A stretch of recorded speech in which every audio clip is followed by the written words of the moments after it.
जय हिंद दोस्तों। और कैसे हो आप सभी लोग? उम्मीद करता हूँ सही सलामत होगे। तो हमारी मॉक टेस्ट सीरीज़ का previous year question mock test series का आज हमारा जो है मॉक नंबर 8 है। तो उसी के चलते मैं आपके लिए लेके आया हूँ मॉक नंबर 8। तो बिना किसी देरी की शुरुआत करते हैं आज का हमारा पहला question. The HCF and LCM of two numbers are 6 and 3024 respectively. If one of the number is 54, then find the another number. Okay, the question is given as that we have given HCF and we are given LCM. Okay, and one of the number is given, one of the number. Okay, so from we can eliminate options from in this question. We have given that one option is 334, second option is 504, 336, and we have 506. Okay, just look at the options. If we have a HCF 6, so all one of them should be divisible by 6. Okay, if we look at the first option will not be divisible by 6, so it can't be the answer. And look at the option number this one, last one. Okay, this will also be divided by 6. But look at these two options. अगर ये दोनों option हमारे बच गए हैं तो ये दोनों 6 से डिविजिबल होते हैं, तो इन दोनों में से कोई भी आंसर हो सकता है। पर look at the number given as 54. Okay, 54 is 6 into 9. Okay, अगर हमारा ऑप्शन कोई भी ऑप्शन अगर 9 से मल्टीपल हो जाता है तो HCF क्या 6 रहेगा? नहीं, HCF कितना हो जाएगा? उसका कितना हो जाएगा? 54. ओके, तो जो दूसरा ऑप्शन है वो 9 का मल्टीपल नहीं होना चाहिए, तो ये 9 का मल्टीपल है तो ये भी नहीं होगा, तो हमारा ऑप्शन क्या आ जाएगा? 336. ओके, अगर इसको सॉल्व करना चाहते हैं, अगर मान लो कि सॉल्व करना आ जाए, तो सॉल्व करने में क्या होता है कि जो एलसीएम होता है जो वो HCF इंटू में multiplication of two numbers. Okay, तो ये जो फॉर्मूला होता है, ठीक है, ये हमारा आता है किसका? HCF into multiplication of two number, ये एलसीएम. अगर हम फार्मूले में पुट करते हैं तो इससे भी हम अपना क्वेश्चन सॉल्व कर सकते हैं. Okay, next we have question number second. What does question number second states that if two trains A and B are 155 kilometer apart on a straight line. Okay, one train. Okay, देखो दो train है A and B. Okay, ये A train है, ये B train है. ठीक है, अब क्या बोल रहा है ये कि A ट्रेन जो है वो 7 बजे 7 AM पे उसने अपनी जर्नी स्टार्ट की. ठीक है, टूवर्ड्स B. ठीक है, और स्पीड कितनी रही इसकी? स्पीड हमें गिवन कितनी है?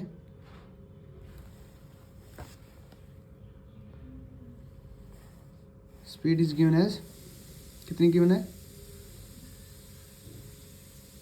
20 किलोमीटर पर आवर. बट वहीं बी इस तरफ जाता है, बी जर्नी कितने से स्टार्ट करता है? 8 बजे, और ये डिस्टेंस गिवन हमें 155 kilometre. Okay, now just look at that. तो होगा क्या? Travels towards a. ये बी जो है ये ए की तरफ चलता है, वो 8 बजे स्टार्ट करता है. इसकी स्पीड होती है 25 kilometre per hour. Okay, but देखो अब होगा क्या? अब ए की स्पीड कितनी है? अब 1 घंटे के बाद अगर हमें रिलेटिव स्पीड निकालनी है तो हम पहले इन दोनों का टाइम सेम करेंगे. ठीक है, तो 1 घंटे में ए कितना चल गया होगा? 20 किलोमीटर. सो इन दोनों के बीच का डिस्टेंस अब कितना रह गया होगा? 135 किलोमीटर, क्योंकि पहले 155 था और जो है 20 किलोमीटर ए चल गया, तो बच गया कितना? 135 किलोमीटर. अब बी स्टार्ट इधर से करेगा और ए इधर से आ ही रहा है, तो relative total time to meet they will take as will be given as total distance 135 and the और रिलेटिव स्पीड क्या होगी v1 प्लस v2, बिकॉज दोनों क्या है अपोजिट डायरेक्शन में आ रहे हैं, ठीक है। तो इससे होगा 135 और v1 plus v2 will be 45 and it will take 3 hour from B's time. तो बी का टाइम कितना था 8 AM और उसमें प्लस 3 घंटे, तो ये हो जाएगा 11 AM। तो 11 AM will be the correct option of the question.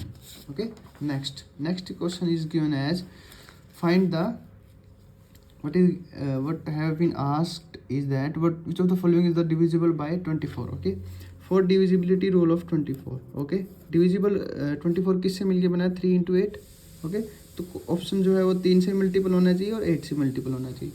तो we have only one option that will divisible by 3 and 8 both. तो this will be the correct option. Okay, next question we have that the Priyank buys an unfurnished flat for this amount and he furnished it and eventually sells it at for this one, the percentage increase in the price of a flat. Okay, अगर हम देखें percent increase बोल रहा है, तो ये देख रहे हैं कि हम डायरेक्ट डबल हो गया है। तो डायरेक्ट डबल हो गया है मतलब पहले एक से कितना हो गया डबल हो गया, ठीक है। तो परसेंटेज इंक्रीज कितना होगा 100%। ये तो बिल्कुल सिंपल सा क्वेश्चन था। ओके, ये सारे क्वेश्चन आपके प्रीवियस ईयर में आ चुके हैं, तो जितने आसान क्वेश्चन सोच रहे हो उतने आसान ही आते हैं पेपरों में। Okay, next we have question number next question. Okay, A and B together can complete a work in 8 days. A alone can complete it in 16 days. B work at 50% efficiency. Then how many days? Okay, simple, वही हम LCM method से करेंगे। A plus B और हमारा है A। Okay, A plus B together 8 days और ये 16 days में करते हैं। तो टोटल वर्क अगर हमने 16 मान लिया तो इनकी एफिशिएंसी A की एफिशिएंसी 1 निकल के आएगी, इनकी एफिशिएंसी 2 निकल के आएगी। अगर A की एफिशिएंसी 1 है तो B की एफिशिएंसी भी 1 आएगी। पर क्वेश्चन में बोल रहा है कि वो अपनी 50% एफिशिएंसी के साथ वर्क करता है। ओके, तो B कितने से काम करेगा 1/2 एफिशिएंसी से वो काम करेगा, ठीक है। तो टोटल वर्क है 16 और टोटल एफिशिएंसी 1 A की और 1/2 B की। ओके, तो it will goes to 3/2 and it will goes to 32/3 days. Okay, so this will be the answer of the question, 32/3 days. Next we have next question. This question says that the sum of money is to be distributed among A, B, C in proportion to this one. If B gets 1500 more than A, what is B's share? Okay, तो इन्होंने ratio given है 5:7:11 और साथ के साथ given है कि A:B:C। Okay, और इन दोनों के बीच का डिफरेंस भी इन्होंने गिवन है। कितना डिफरेंस 2 यूनिट का डिफरेंस कितना गिवन है 1500 यूनिट। ओके, 1500, 2 यूनिट का डिफरेंस 1500 रुपीज़। ओके, तो 1 यूनिट का अमाउंट कितना आ जाएगा 750 रुपीज़। तो what we have asked is the B share. B share कितना है 7। तो we have to calculate the value of 7 unit. Okay, it will goes to 750 into 7, that will be 52.50 rupees. So this will be the correct option of the given question. Okay, we have next question is that what find the average of the first 9 prime numbers. Okay, first we have to write the what are the prime numbers, first 9 prime numbers. Okay, you must aware that 1 is not a prime number, 2 3 5 9 7, next is 11, next is 13, next is 17, next is 19, next is 23. I think it will be they are 9, 5 and 4. Okay, if you will what is average? Average is the sum of all observation divided by my number of observation. Okay, इनका सम अगर हम करेंगे तो आएगा 100/9. So it will be what? It will be 11 is to 1 by 9 will be the average of the given question. Okay, next is what? If the third proportional to 8 and 11 is same as the fourth proportional to 2,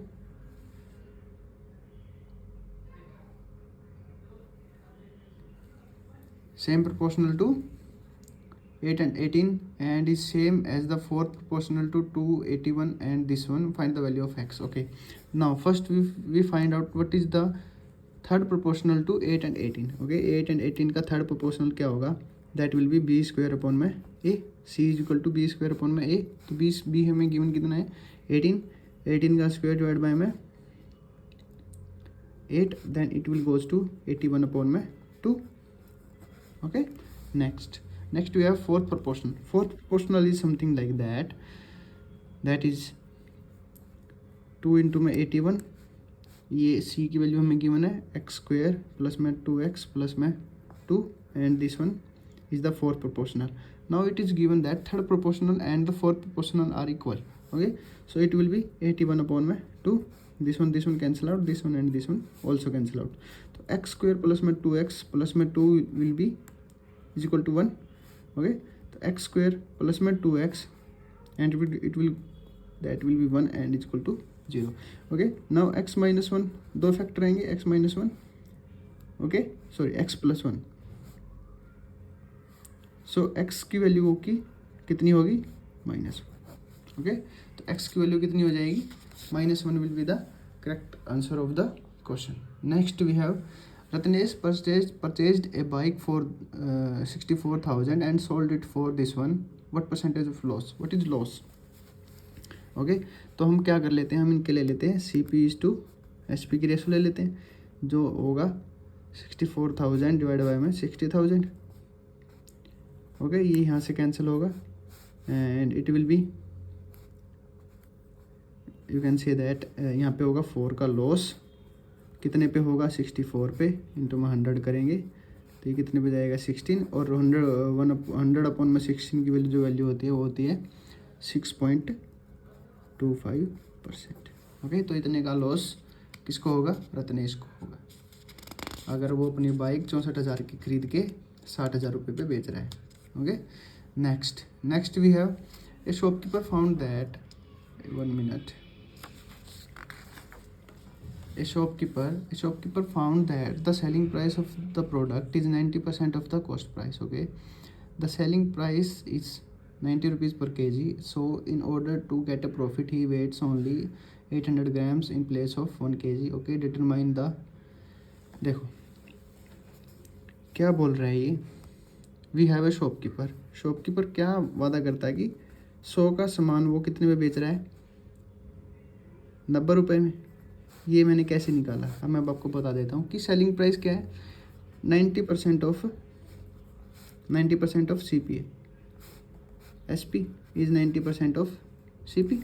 तो SP हमें given है 90 और तो इसका 90% of CP. तो CP की value कितनी निकल के आएगी? 100. तो यही बोल रहा है कि 100 रुपीज़ का सामान वो 90 रुपीज़ में दे रहा है. पर उसके अलावा और क्या कर रहा है ये क्या कर रहा है? ये बेच रहा है कि 800 रुपये के सामान के रेट को ये 1000 रुपये बना के बेच रहा है. ठीक है, तो अगर हम ये देखें, अगर हम इसको सॉल्व करेंगे तो the ratio will come out to be, इन दोनों की मल्टीप्लिकेशन होगी 8:9. ओके, तो यहाँ पे 1 रुपीज़ का इसको फ़ायदा हो रहा है. हमें क्या बताना है? हमें रुपीज़ में बताना है. अब 9 की वैल्यू कितनी है? 9 की वैल्यू गिवन कितनी है? 90 रुपीज़. क्योंकि सेलिंग वो सेलिंग बेच कितने पर आया? 90 रुपये पर केजी पे बेच रहा है. तो खरीद उसकी कितनी हुई? 80 रुपये पर केजी की, क्योंकि ये मल्टीप्लाई 10 है तो ये भी मल्टीप्लाई 10 होगा. ठीक है, तो डिफरेंस कितना आया? That will be 10 rupees. Okay, 10 rupees will be the correct option of the question. Next we have next question. The seller announced a 30% discount on the marked price of a fan. If selling price of a fan is this one, then marked price of the fan. Okay, देखो कोई भी चीज़ पे अगर हम 30% discount दे रहे हैं तो वो चीज़ कितने पे रही है, 70% पे। तो मार्क्ड प्राइस का 70% कितना होगा, 70%, 2800 rupees, and this will goes to 40, and if we MP will come out to be 4000 rupees. Okay, next we have next question. What does next question says that 4 cows are tied at a 4 corners. Okay, now look at the figure. We have a rectangle. Okay, क्या होगा, rectangle tied at the 4, length is 30, length is given as 30 meter, and what is breadth is 20 meter. Okay, just wait. Okay, what is given that, अब इसके corner पे हमने बांध दी 4 गायें, ठीक है, एक ये हो गया, एक ये हो गया, एक ये हो गया, एक ये हो गया, और सबका डायमीटर गिवन कितना है, डायमीटर कितना गिवन है, डायमीटर गिवन है 7 मीटर, सॉरी रेडियस, मतलब ये 7 मीटर, ये भी 7 मीटर। ओके, तो अब देखो ये 90 डिग्री का एंगल है, ये 90 डिग्री का एंगल है, ये 90 डिग्री का एंगल, ये 90 डिग्री का एंगल है। ओके, और 4 90 डिग्री के एंगल बन जाएँ तो पूरा का पूरा 6 वो बन जाता है सर्कल। ओके, तो इसका एरिया होगा 1/4 पाई आर स्क्वायर प्लस में 1/4 पाई आर स्क्वायर प्लस में 1/4 पाई आर स्क्वायर प्लस में 1/4 पाई आर स्क्वायर। ओके, ये हमें गिवन है। So the total area of the circle of the or we can say that rectangular field that can be graced by 4 cows will be equal to the pi r square, क्योंकि radius सबका same है। पर now what you have been asked is that the area which can cows cannot graze। Okay, तो ये वाला area हमें निकालना है, ये वाला हमें एरिया निकालना है। तो ये वाला एरिया कैसे निकलेगा, ये पूरा एरिया माइनस में इन सब का एरिया, पूरा एरिया माइनस में इन सब का एरिया, ठीक है। तो ये कैसे निकलेगा, तो रेक्टेंगल का एरिया हमारे पास कितना आएगा, length into breadth, that will be 600 minus में पाई आर स्क्वायर 22/7 इंटू में r square, r is 7 into में 7। Okay, and that will be, if you will solve we will get the value of 446 meter square will be the area which cows can not graze. Okay, next we have in an election between 2 candidates. Okay, we have a question. In an election between 2 candidates, the one who gets 58% of the votes polled is elected by a majority of these votes. What is the total number of vote polled? Okay, now देखो, अगर एक candidate को 58% vote मिले, okay, तो दूसरे को कितने मिले होंगे, 42% ही मिलेंगे, क्योंकि एक टोटल वोट कितने, मान लो कि टोटल वोट पड़े हैं 100%। ओके, 100% पड़े हैं, तो 100% में अगर 58 विनर को मिल गए तो लूज़र को कितने मिलेंगे, 42%, और इन दोनों का बीच का जो डिफरेंस होगा दैट विल बी 16%, और 16% की वैल्यू क्वेश्चन में गिवन कितनी है, 4032। परसेंटेज में वो कितने से आ रहा है, 16% से, और रियलिटी में वो कितने वोट से आ रहा है, 4032। अगर हम इसको सॉल्व करेंगे तो इट विल बी 252। तो 1% की वैल्यू हमारे पास कितनी आई है, 252। But we have to calculate is the value of 100%।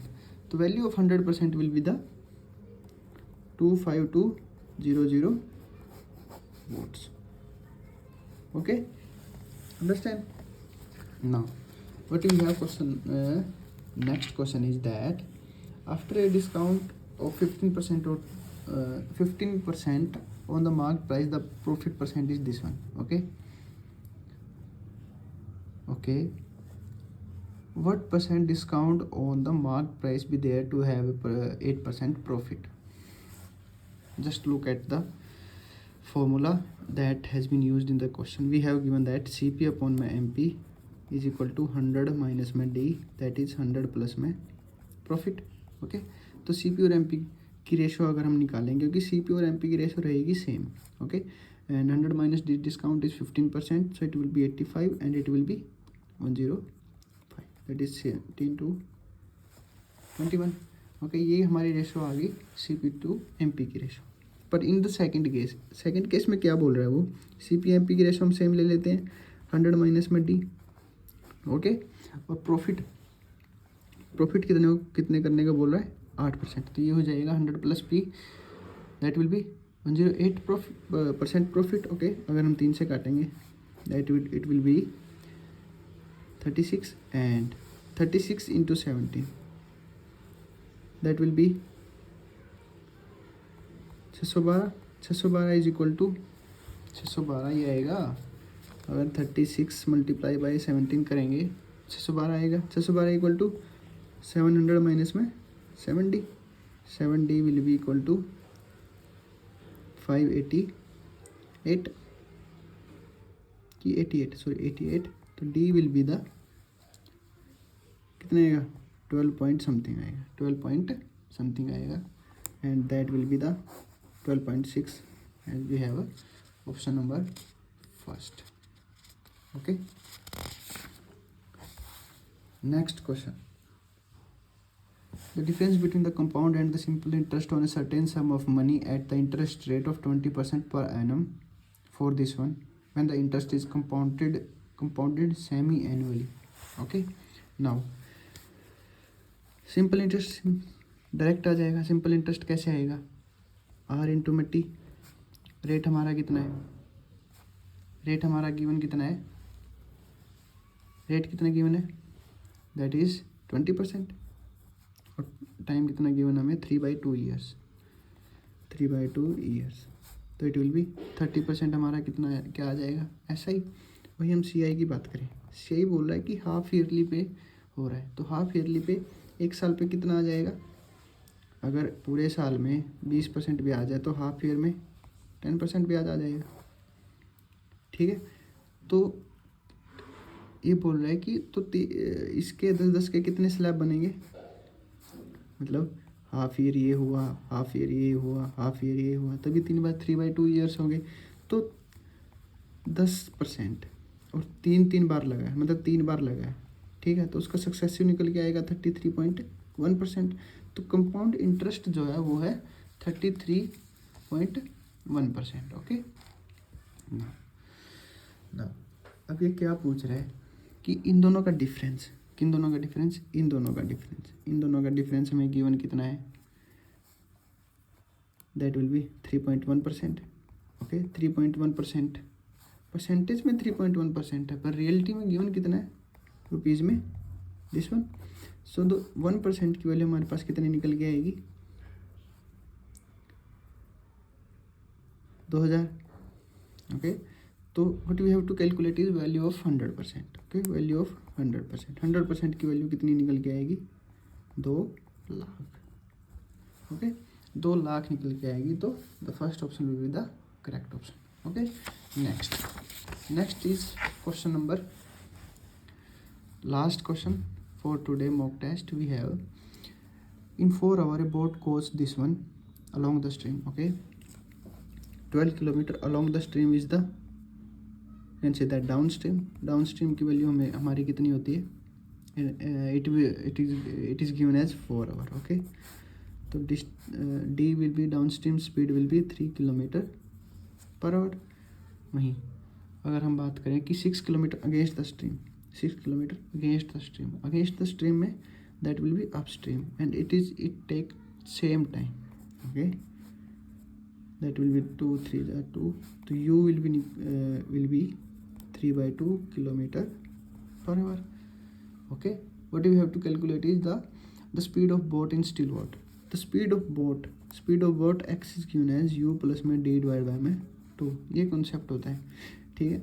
U plus D that is 3/2 plus में 3 डिवाइड बाय में 2, that will be 9/4 and it will come as 2.25 kilometre. So this was your last question and thank you. I hope you enjoyed it and you learned something from today's mock test. Okay, any problem, please feel free to ask, and please give me a comment then that what should I improve for you guys. Thank you.